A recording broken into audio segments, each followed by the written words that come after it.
to stay. Our speaker is Stan Mitchell, as I've already said. You are here to hear him, and he is continuing to talk about Will Our Faith Have Children? And like he mentioned last night, this is part of the legacy of his family, my family. We share a family, by the way. And talking about the need for us to have that within the church, and the lessons have been great so far. Stan grew up in Zimbabwe, Southern Rhodesia. We mentioned that yesterday.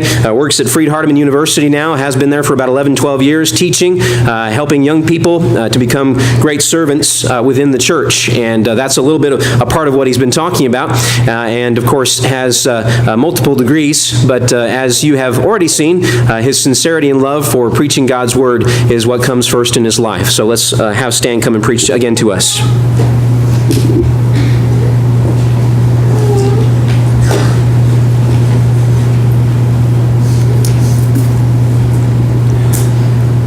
I appreciate the people who have come here. Let's see. I move it a little towards me. There we are. I have a lapel. I could use that as well. Okay. Kick it up, but remember, I'm going to get excited, so...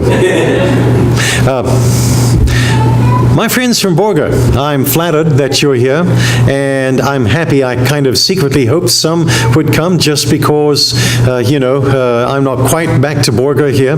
Another 60 miles, something like that? I don't know. Sometime I'll just come to Borger. You can't go to Borger on the way to someplace. You have to go there on purpose, right?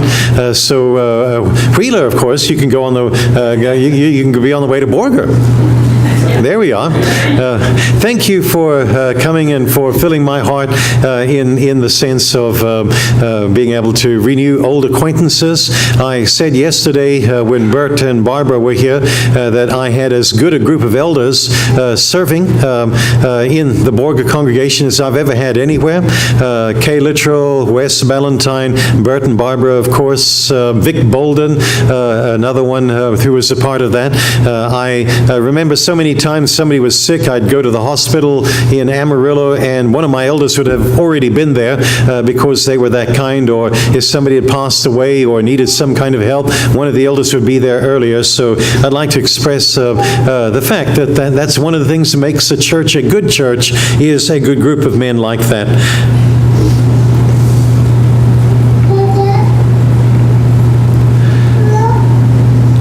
In Zimbabwe, I did a Bible correspondence course.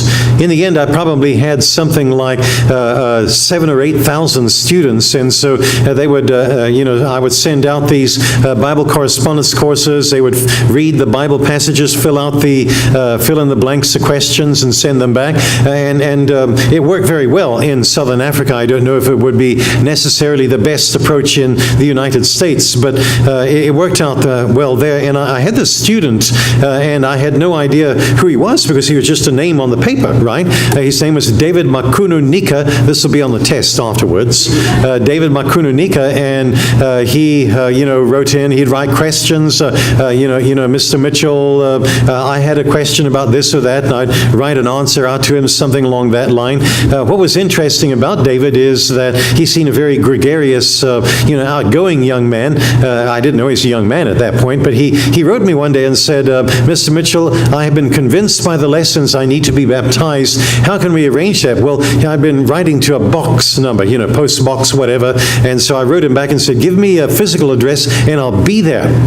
I waited for the answer from him, and I remember it was a rainy day. It had been raining for 2 days maybe, and there was this knock on the door of our house, and there was this kid, 17 years old, dripping wet, and he says, hello, I am David. I said, David? How many Davids do I know? And anyway, come in, sit down, and so there is a pool of water around him. He said, I'm David Makunu Nika, and I'm thinking, the Bible correspondence course student. Ah, yes, he says. Well, so we sat down, we talked a little bit about the Bible. I wanted to make sure, what he understood. Took him down to the church building and baptized him, and he made his way back home. Well, about 6 or 7 months later, he wrote me again and said, I really want to preach. And I said, I teach at a Bible school, the Mutare Bible School. So I contacted him, made arrangements for him to come down. He interviewed with the principal and some of the other people. He became a student. My class, the Book of Acts, was the first one he ever had a Bible class, a live Bible class in. So I remember we taught the Book of Acts, and towards the end, I had all the young men stand up and give a short lesson on Acts, some passage in the Book of Acts. And I remember David stood up. The building had a cement floor, as you Texans delightfully say, cement floor. And he stood there and he started to talk with his lesson, his Bible in hand. And about 2 minutes into his talk, he fainted. Wham! Right there in front of me. Oh my! So we threw some cold water on him and woke him up, and he was still a little bit faint, so we let him be. Now the incredible thing about David is that he's now preaching for a congregation that's larger than the one I'm preaching in. It's out in the rural areas, but he'll probably have 150 on a Sunday morning. He has a little bit of land, maybe 10 acres, that he grows what they call ground nuts, peanuts, and a few other things. He's got some mango trees and that kind of thing. He is a middle-aged man now, I suppose. That tells you how old I am. He's got a wife. He's got a couple of kids. One of the kids is named Stan, for which I am flattered. But I look at that and say to myself, I'm not sure I would have looked at that 17-year-old and said, here will be an evangelist that will use his abilities and talents for the Lord. I had no idea. I don't have a crystal ball. All you do is you try and work with the people that you have. This morning I'd like to talk about talents. Offering our talents. What was Jesus' greatest characteristic besides his perfection and all of that? What was the thing that stands out the most that Jesus did? Well, the answer, I think, would have to be he was a teacher. Right? Now, I think about Matthew 5, verses 1 and 2, right at the beginning of the Sermon on the Mount. Seeing the crowds, he went up to the mountain, and when he sat down, his disciples came to him, and he opened his mouth and taught them, saying, a school teacher reaches decades into the future of the life of her children, and a Bible class teacher reaches into eternity. And it seems to me that that's a pretty important thing. How wonderful it is when a professional teacher lends her training and experience to the teaching in the local congregation. What was one of the names that they called Jesus? John 1, verse 38, Jesus turned and saw them following and said to them, what are you seeking? And they said to him, Rabbi, which means teacher, where are you staying? A teacher. Now, of course, a preacher is a teacher. You can teach on a kitchen table with 1 or 2 people, or you can preach in front of thousands, or you can teach 4-year-olds around a little table with crayons and glue and stuff like that, but you're still a teacher. And it looks to me like when we're thinking in terms of Jesus Christ, that is his greatest characteristic. He was a teacher. I was just talking to my congregation. It's Red Walnut Church of Christ in Decatur County in Tennessee, and we were talking about rearranging some of the deacons, the youth deacon, the worship deacon, that kind of thing, try and freshen things up. We're going to bring in a few more deacons as well. And so we were talking about this, and somebody said, well, so-and-so has been doing the deacon for education for maybe 7-8 years. Maybe we need to help him and refresh him. And I said, I have an idea. Does it have to be a deacon? And I said, there are 4 women in our congregation, all of which are awesome teachers. Let them run it. In fact, one of them is the wife of that deacon, and she was kind of running it anyway. She's a great girl, a very talented woman, and I said, we don't have to call them deacons, of course, but what if they put their knowledge, their experience, their skills, and I didn't know how this would go, but the elders said, go talk to them. So I got the 4 girls together. They were pretty sure they were in trouble when the preacher said, I'm going to talk to you, and I sat down and I said, what would it be like if you guys just ran this thing from age 0 to about age 12? And they looked at each other, and their smiles were like molasses. They were rubbing their hands together. Those girls are going to do a great job. Does any of you Borger people remember Shirley Jameson? She didn't have the title, but that's what she did, right?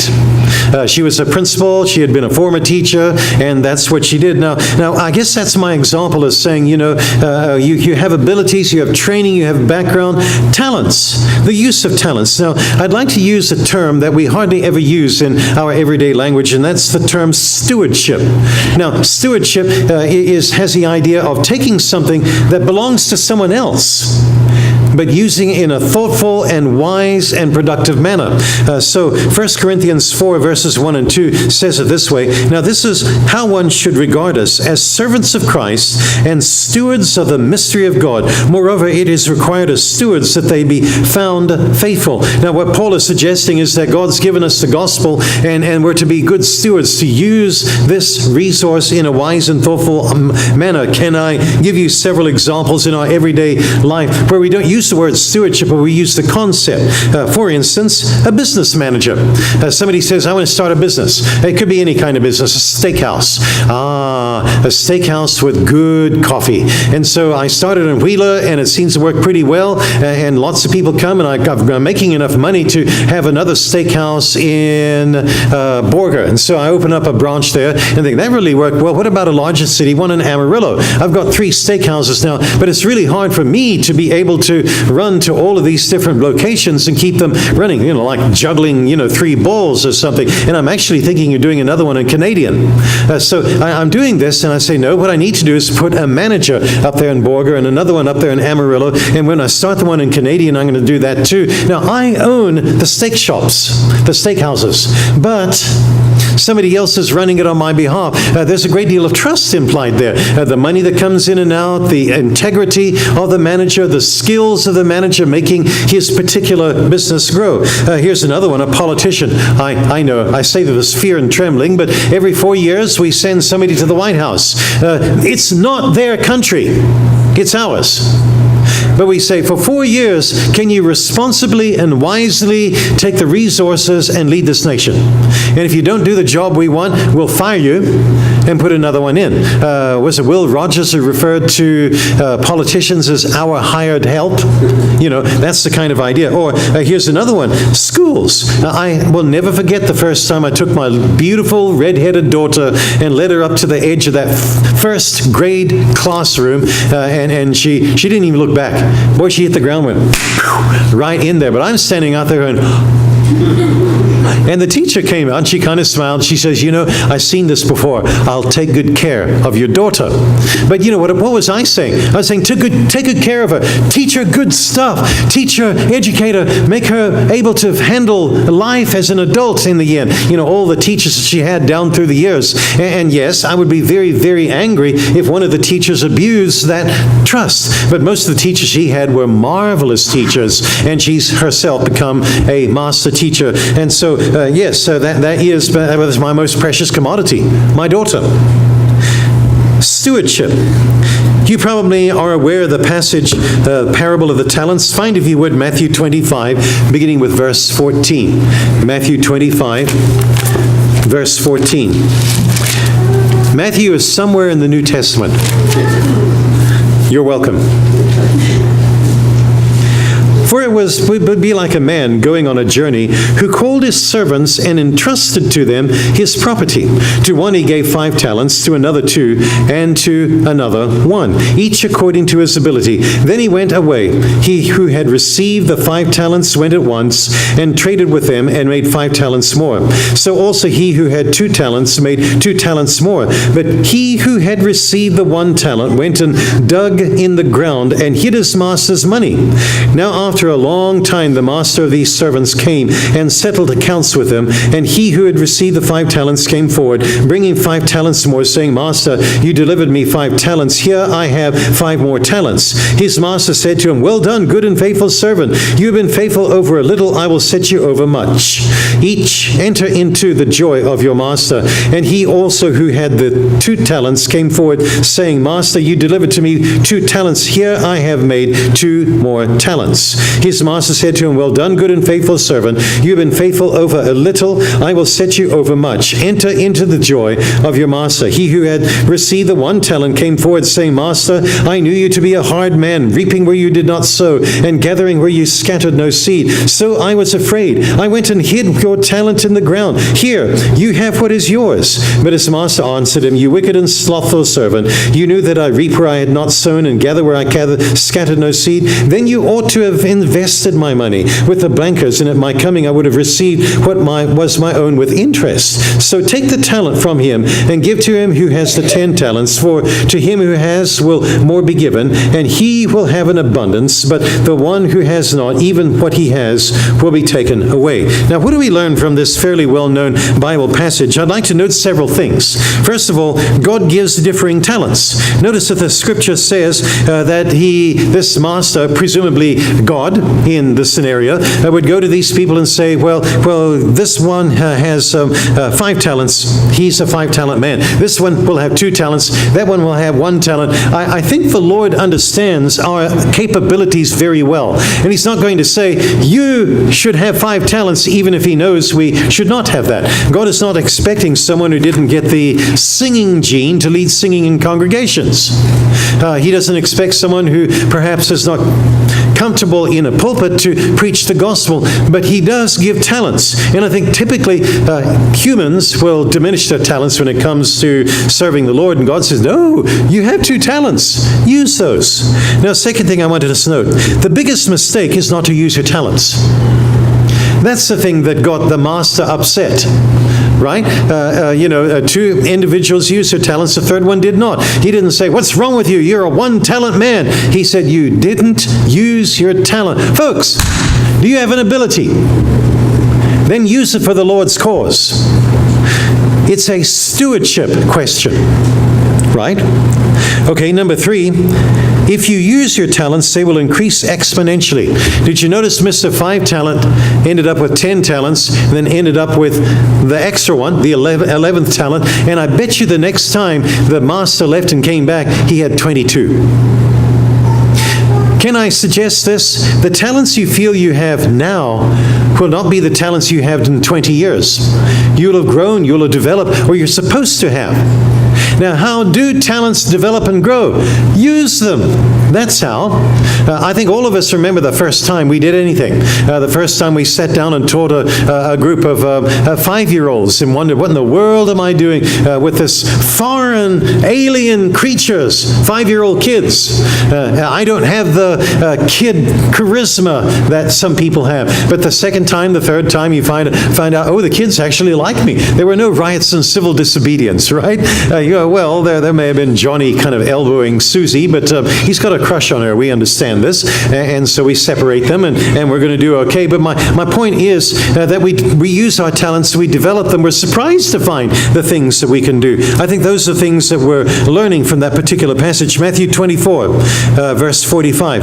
Who then is the faithful and wise servant whom his master has set over the household to give him their food at the proper time? Blessed is that servant whom the master will find so doing when he comes. Notice the words, faithful and wise. A faithful servant is somebody whom you can count on through thick and thin, through tough times and good times. And notice the other side, the wise servant. And so both of those are characteristics. Some areas where we should be good stewards. You know, the Bible sort of lays out different areas where our talents can be used. I think about that very word talent. Originally the word talent meant money. It was a form of money, like British pounds sterling or American dollars or something like that. But the parable was so effective that today we refer to talents not as a form of money, but as an ability, a skill, something we can do. Here's some places where good stewards need to be good stewards. In preaching the gospel, 1 Corinthians 9 and verse 17, each of these passages will use the word for stewardship in it. 1 Corinthians 9:17, for if I do this of my own will, I have a reward, but if not of my own will, I am still entrusted with a stewardship. Now what he's done is he's used the verbal and the noun form. I'm entrusted, the verb, with a stewardship, the noun. But it's the same word. What is Paul saying? He's saying God gave me the gospel and I need to be careful and faithful and wise with the use of it. Now, you say, how does that work? Well, obviously, number one, not to warp it and tear it up into pieces. But number two, to preach it and teach it in a wise and thoughtful manner. I am sure there is such a thing as a person who says what is right and true, but says it in a bombastic or unloving or something judgmental kind of way, and so that would not be a faithful use of it. And I think about gospel preachers who sometimes will have to stand up and say things that are not popular, things that the congregation might not be on board with, but they need to hear. Now, there's an old saying about preachers. A preacher is to comfort the disturbed and to disturb the comfortable. And I think there's a lot to be said for once in a while preachers saying, okay, we're not going to talk about them people out there. We're going to talk about us and where we need to grow and where we need to repent, where we need to change. I broke my heart the other day. I sat down with a couple, young man who is a member of the church I preach in, young woman whom he is, how do I say this, in an improper relationship with. They're living together in an undocumented manner. And so she says she wants to be baptized. And I knew about their living arrangements. I said, oh dear.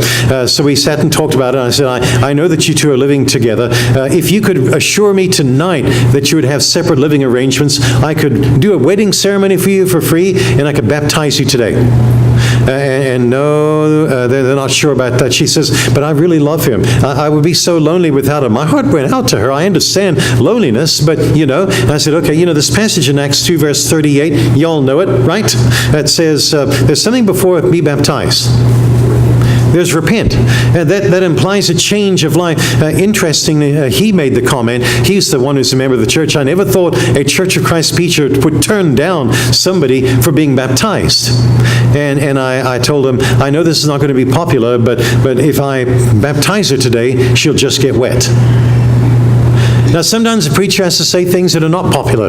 I am now not MPP, most popular preacher, with either of them. I don't say they've been coming to church, but I come by and I say to him, good morning. He says, morning. And she kind of looks down. So, yeah, I hurt her feelings. I hope I wasn't unkind, but I did need to say some things that they both needed to hear. And he even made the comment, well, we can go to another congregation, they wouldn't know. And I said, but the Lord would still know. Right? And so in this very difficult conversation, I was made aware of the fact that a gospel preacher has this possession, the true word of God, and he needs to be able to deliver it in all of its truth. Now, what's another piece of our stewardship? What about the upbringing of a child? Galatians 4, verses 1 and 2. Galatians 4, 1 and 2. I mean that the heir, as long as he is a child, is no different from a slave, though he is the owner of everything. But he is under guardians and managers, that's our word for stewardship, until the date set and by his father. What's being suggested here is you got an heir, maybe a rich estate, lots and lots of money, lots and lots of people working, and so there is somebody raising the child, the heir, the next generation. But now, while he's a child, the steward is the one who says, don't play in the street, come back here, don't play with knives, those kinds of things. In some senses, the little boy would be the heir. He is wealthy beyond all belief, but somebody must bring him to that point of maturity. And so raising children is a part of our stewardship. 18 or so years we have them, the opportunity to teach them, to allow them to know the character and the love of Jesus Christ. That's the stewardship. What about the church? Titus 1 and verse 7. Titus 1 verse 7. For as an overseer, as God's steward, must be above reproach. He must not be arrogant or quick-tempered or a drunkard or violent or greedy for gain. I know this passage suggests that elders or overseer as God's steward, and he uses that language. Yes, elders are given stewardship of a church. Elders are given the charge of ensuring that the church prospers and grows and the right conditions for growth is fostered. But I really wish, and I would like for every member of God's people to take ownership of a church and be able to say, this is our congregation. It hurts me when I hear God's people say, that church is not friendly. I'm saying, you are the church. It hurts me when I hear people say, that church needs better Bible class teachers. I'm saying, could you teach a class? That church doesn't do outreach. Could you do outreach? It is not their church if you're a blood-bought child of God. It is your church. Take ownership of it. Be a people who understand that this is something God gave us, and it is better and stronger according to the way we treat it, the stewardship that we have. What about our own talents? 1 Peter 4 and verse 10. As each has received a gift, use it to serve one another as good stewards of God's varied grace. I note here that Peter is saying, you have these gifts, you have these talents, use them in a manner that will help the church, you see. You do know that there's a great and final audit. I don't know if any of you are in a business that has an annual audit or something like that. And so at the end of the year, you bring in this accountant, and he goes through all the books, and hopefully everything's okay. But maybe he would say, you know, there's an assistant manager here, and he seems to be making a whole lot of money that's not on the books. Or you might say at the end of the year, so a whole lot of money's going into coffee or travel and fancy hotels. We need to do something about that. Now that would be an external audit. You get a guy from the outside who doesn't have any favorites or any relatives there or something like that, and he does that. There's a great external audit for human beings too. Please note Luke 16 verses 1 and 2. Luke 16 verses 1 and 2. He also said to his disciples, there was a rich man who had a manager, and charges were brought against him that this man was wasting his possessions. And he called him and said to him, what is this that I hear about you? Turn in the account of your management, for you can no longer be manager. The word manager here is our word for steward. And please note, at the end of time, the Lord will judge us, and he will go through the books, our lives, our behavior, our actions, our words. And I want to remind you that when we face the Lord, our judge, when he says, how did you use all the things that I gave you? Nothing else will matter but the answer to that question. Everything else will fly away.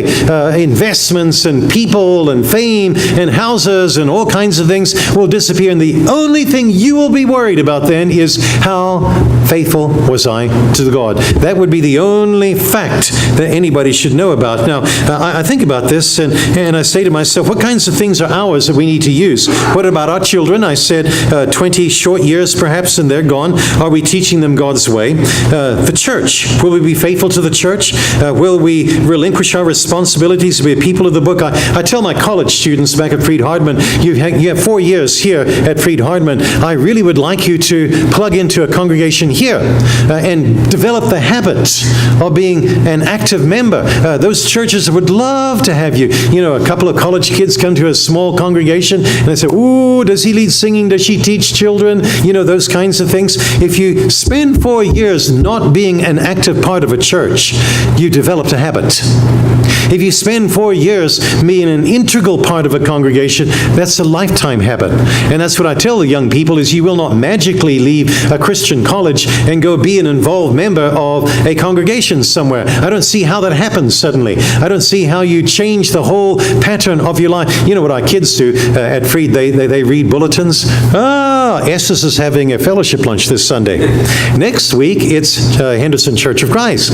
Next week, it's Red Walnut. And so, they appear to those things. I understand college kids are perpetually hungry, but it seems to me that there are more important things at stake here. Our money and our possessions obviously would be those opportunities. I have a joke, it's a bad one, like most of mine. I say, when I grow up, I'd like to be a philanthropist. And of course, the premise to that is, therefore, I'd have enough money to be a philanthropist, right? Well, I give all my millions to creditors, right? They're not donations. They are not requesting these things. But our talents, of course, whether it's a service or leadership. One of my best friends in all the world, Charles Baines, there's some people got a bee in their bonnet. One of them is his mom. The other one was his mother-in-law, and they just wanted him to be a preacher. But Charles didn't put words together in front of people. Well, he talked pretty decently. He was a superior song leader. And I'm saying, why? Why are you forcing him to be something that he's not? His talent is musical. Let him do that. The other side, and to my knowledge, here he is, a 60-year-old man. He's still not preaching, but he's still a very, very good song leader. And I think that's a very, very important thing. Can I say something about some talents that I've seen people use down through the years? Can I say something about using talents? You are limited only by your imagination when it comes to using your talents. I'm going to think of people that I knew. There was a CPA who did missionary taxes. I suppose while he was alive that he knew every missionary in the Brotherhood because he did their taxes for free. Now, he didn't do your taxes for free, but he did other people's. J.C. McCurdy, that was his ministry. Not a preacher, not a song leader. He was an elder in the church, but he did people's taxes. There was a medical doctor, a lady that I knew in the Los Angeles area. She did her medical practice Monday through Friday, and then she got one of these sort of caravan things and took it down to downtown Los Angeles, and she provided medical care for people in the hood. Right? Poor people, it was inoculations, it was coughs and sniffles, it was broken arms, it was all kinds of things, and she did that for free. She used her training and her talent. Some of you Borger people might remember Lois Strickland and her WIST, Widows in Service Together. You say, little old ladies can't do anything for the church. Well, they got out there and took other little old ladies to their doctor's appointments and went into people's homes and cleaned them up and babysat little babies so that moms could go get their hair done. They did all kinds of great things. Now, Lois, is she even still alive? What a marvelous lady. I had trouble with her name, and so she just said, think Noisy. Now, Lois, Noisy. The Unwed Mother's Room, a Korean woman in the congregation in Glendale that I had, came up with this idea, we don't like abortion, we're against young unwed mothers doing that, so we opened up a room at the church building with Enfamil and diapers and clothing and toys and baby beds, and just stuff people could donate or buy, and so we said, you carry your baby to term, we'll help you look after that baby. And the women of the congregation just filled that thing. And if this woman came in and took 10, 15, 20, 30 items, it was filled the next week because people understood the importance of that. I'm going to name some people here. Roberta Edwards was a single woman who opened up an orphanage in Haiti and raised a couple of generations of young men and women. Women say, well, I can't do anything. Well, Roberta Edwards certainly did. My cousin Terry Gale, how do I say this? She was a very talented teacher. She went over to Africa, to Uganda, and she taught missionary kids and said basically to the missionaries, you go do mission work, I'll teach your kids. A good, talented teacher, ensuring that the kids did not suffer for being in a third world country on their education. I could go on and on and on and on. You don't have to have a program to serve the Lord. What I mean is anybody can go ring a doorbell and sit down with the little old lady. I think one of the funniest stories, you guys remember Danny Ray Lusk? I forget her name. You can tell me afterwards. A little old lady. He came to her house. He was a deacon. And he said, hey, can I help you? And she said, well, some of my light bulbs are out. And he said, okay. And he comes back. He got his ladder and he starts putting in light bulbs. And there was a faucet that was dripping. And he fixed that. And, he was pretty good with his hands. And at the end, she said, oh, thank you, sir. You're so kind. And he says, you don't know who I am? And she says, no. He says, please don't tell me you let men into your house all the time. She's like an 88-year-old lady. I'm Danny Ray Lusk. I'm a deacon in the church. He was using his talents. I do not know if Danny will ever make a gospel preacher. But I do think that he did a good thing that day. What I'm trying to tell you guys is don't limit yourself by saying, well, I can't preach, therefore I can't serve the church. You have talents. Use them. And I've got 10:20. Was I supposed to end 5 minutes ago? Hey guys, I love you.